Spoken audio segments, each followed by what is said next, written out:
And it's here that we find Oberon Zell Ravenheart, a man who describes himself as the primate of his unusual family. He is a brilliant artist and an inventor, and the originator of such terms as neo-pagan and polyamorous.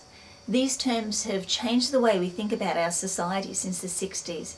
In fact, it was he that is credited with starting the whole neo-pagan movement.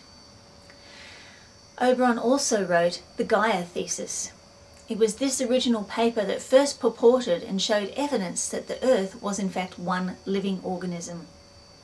He has also bred unicorns and sold them to Ringling Brothers Barnum and Bailey's circus.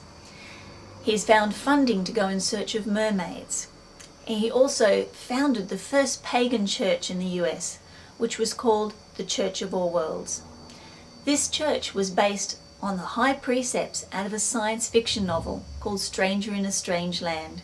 And now he is opening up the first Hogwarts-style school to actually teach magic to gifted youngsters. In short, he is an activist who actually lives what he believes. He is a genius in the style of Leonardo da Vinci, and today we get to meet him and his beautiful soulmate, Morning Glory.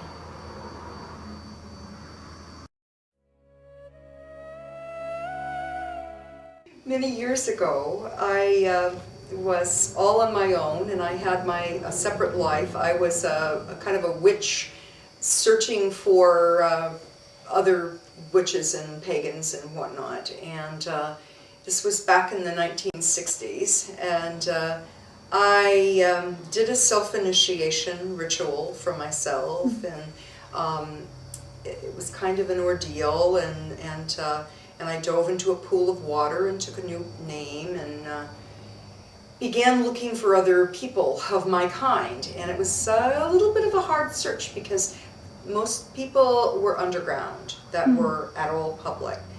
And I had a dream in which I dreamed that I would meet this man that would transform my life.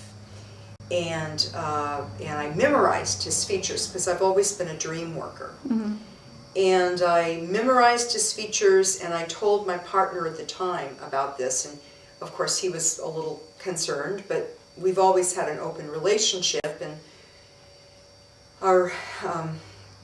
my partner at the time and our relationship was starting to, he wasn't exactly, I mean, he was sort of a pagan, but he wasn't really a priest. Yeah. And I was looking for a priest. And so I had this dream that I would meet this man. And then I kind of wondered, well, when is this going to happen, you know?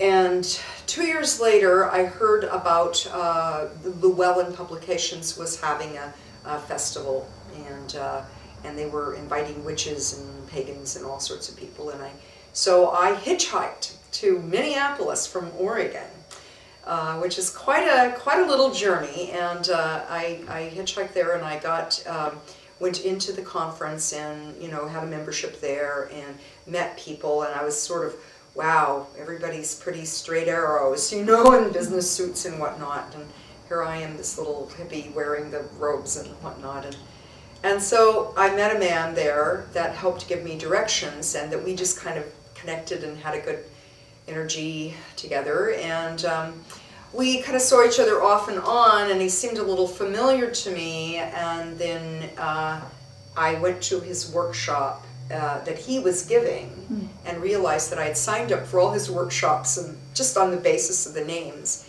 and didn't know who he was. And when he gave the workshop about the Gaia hypothesis, the theogenesis, I just lost it entirely, and I walked up to him and said, oh, we have to talk. And he took me by the hand, and he just walked off stage.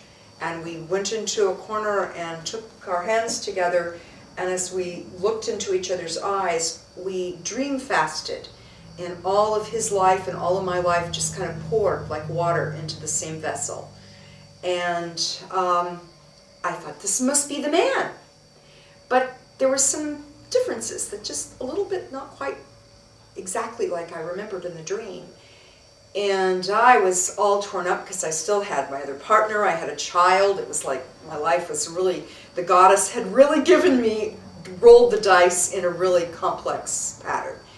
And so I decided I was going to go with him to St. Louis and take training and learn about what I needed to learn, and just to be with him. And at the time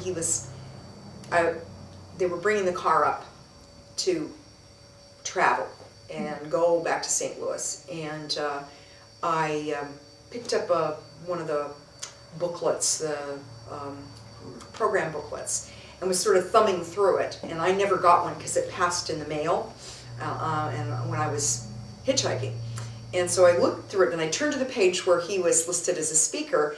And when I looked at that page, there it was, like cut with scissors out of my dream, the face from the dream, right there. And I was staring at it, and he walked up and I looked at him and I looked at the picture and I said, "This picture doesn't look exactly like you do." He said, "That's right, it's an old picture, it was taken 2 years ago." So at that point I stopped kind of struggling like a fish, you know, hooked on the hook of destiny, and surrendered to what the gods had laid the plan. I had asked for it, and they had given it to me in spades. And so at that point I said, okay. And I immersed myself in the Church of All Worlds, and I studied everything I could, and I trained to become a priestess in about 9 months from when I began my studies in St. Louis. I qualified and was ordained as a priestess. And during that time, I traveled back and forth between Oregon.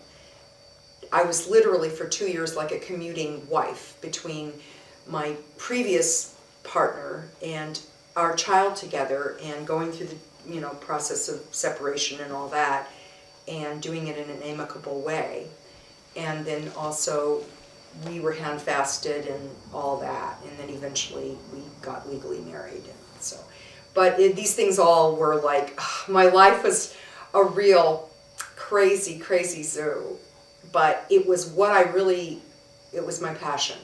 And I had found it, and I found the Church of All Worlds to be a thing that allowed me to integrate my scientific background and also my magical, mystical background, and to heal these two things and to bring them together. And Oberon and I recognized each other as soulmates and have been together for 31 years now. And we've had many adventures.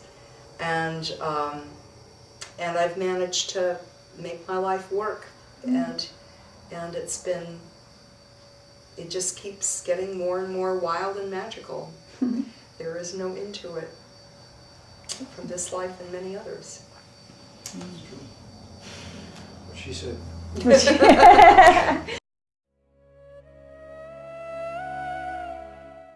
Well, that's quite a story itself, of course. A very long, 40-some year saga.